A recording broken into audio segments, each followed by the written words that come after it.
बोलो नारद जी महाराज की। अब नारद जी महाराज भगवान का कीर्तन करते हुए जब आश्रम में आए और महर्षि वेदव्यास जी का मुखारविंद देखा, नारद जी ने महर्षि वेदव्यास जी से पूछा, आप दुखी क्यों हैं? आपको चिंता क्यों है? देखिए, एक साधारण आदमी यदि दुखी हो तो पता चलता है, शायद पैसे के कारण से दुखी होगा। क्यों? कोई तन दुखी, कोई मन दुखी, कोई धन बिन रहत उदास, थोड़े थोड़े सब दुखी और सुखी राम के दास।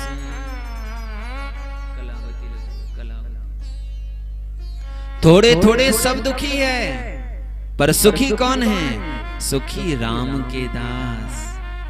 पर महर्षि वेदव्यास जी जैसे परम ज्ञानी जो भगवान के ही कला बता रहे हैं, वो यदि दुखी हैं,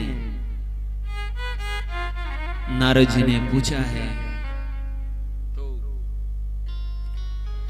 महर्षि वेदव्यास जी ने ये बात नहीं बताई कि वो कलवंक पक्षी को देख करके, गौरैया पक्षी के परिवार को देख करके मेरे मन में भी परिवार बसाने की इच्छा हुई है, ये बात नहीं बताई।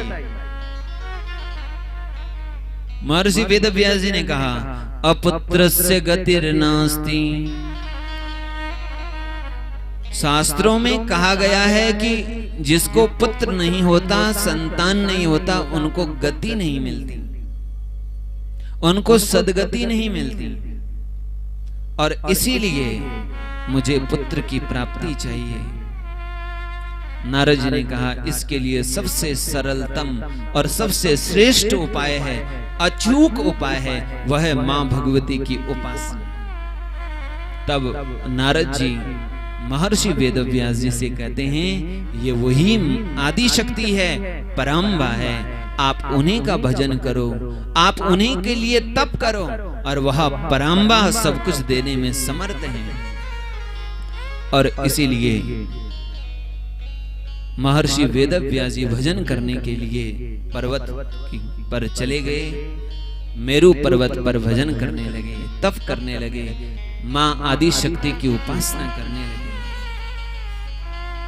बोलो दुर्गा देवी की।